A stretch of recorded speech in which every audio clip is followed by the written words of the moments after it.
to get through some questions here quickly, but I'd just like to ask the panel, and any of you or all of you could address this. Obviously, each one of your industries is affected by recalls in different ways, but each one of your industries, which are consisting of small businesses, entrepreneurs, are affected sometimes in a devastating way with these recalls. So as we look at, as we look forward, you know, we certainly don't want to impose undue regulations on struggling small businesses, whether that be the farmers, whether that be restaurants, whether that be the producers. We've got 15 agencies already working on this issue. How can we, who are looking at policy, work in collaboration with small businesses in whichever industry we're talking about here in terms of the food supply to help you produce what you want to produce, and that's safe food for the people of this nation? I mean, that is kind of the crux of it here. How can we work better collaboratively with you through the agencies that we currently have? You know, where I asked the question of the previous panel, do we need to look at one agency? You know, do you have some thoughts on that from your perspective on the ground? I'll start that. I'm sure some of my other panel members probably have some thoughts on that as well. One of the things that we would like to see is a generally accepted overview of the Global Food Safe Initiative, GFSI.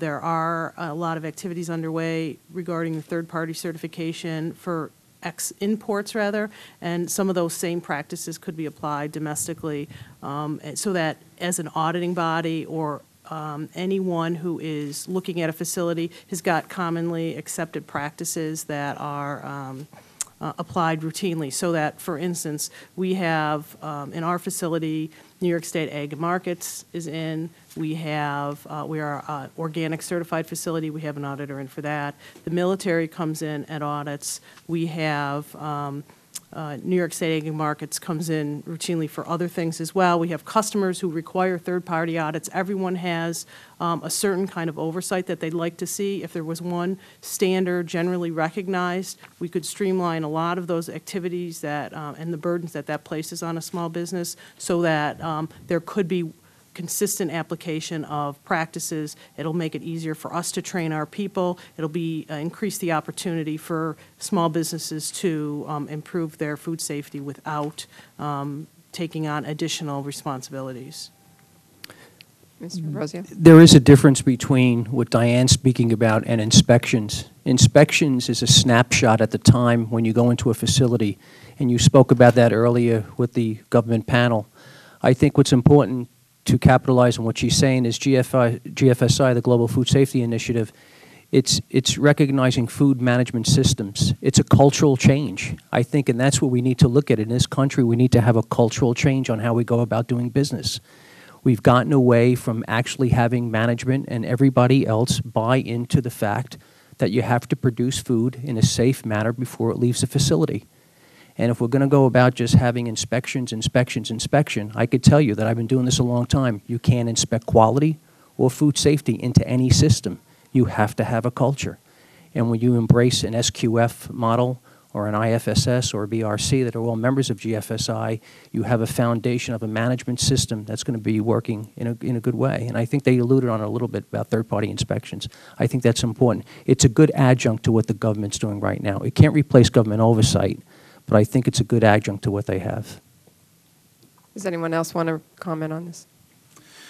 Again, I want to go back to the whole issue of culture within a business. And what we were dealing with in the peanut recall is very evident now. When you look at two factories with the conditions that they had, it was very evident that it was a culture within that business. And certainly the thing that needs to be there is a major amount of accountability for these people in the food business, for the food production business. They've got to be accountable for what they do. And though it's put this business out, there needs to be out of business. There needs to be a lot of accountability that even losing the business might not be all that you have. Our organization wants to be sure we work with Congress on everything that's going on. And so we have not talked about issues on mandatory recall, any of those kind of things right now, though they're there because we want to look at everything there and find the best result that comes out of the United States Congress for the food processing industry. We're not terribly negative toward mandatory recalls, but they come with a great deal of responsibility. And I want to use a personal example to tell you how that is. I have a farmer friend who grows peanuts, but the other thing he grows is tomatoes. And in the just advisory that happened last year, he had beautiful table stock tomatoes that I ended up going to his farm, and we bought 5-gallon buckets full of these tomatoes that we picked ourselves for $5 for a 5-gallon bucket and canned those tomatoes. And these were table stock tomatoes, and then they found out that it was a problem not on tomatoes, but on peppers. So anything we do has to make a good system better. And it has to be based, too, on the science that we can say, hey, there's a reason that we did it.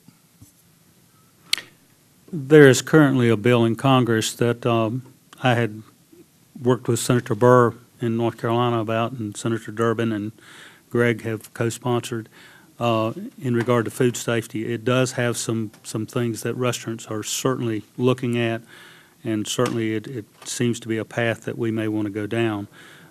Two things have happened in the last several years that we would like strengthened: the requirements on produce safety and mandatory recall.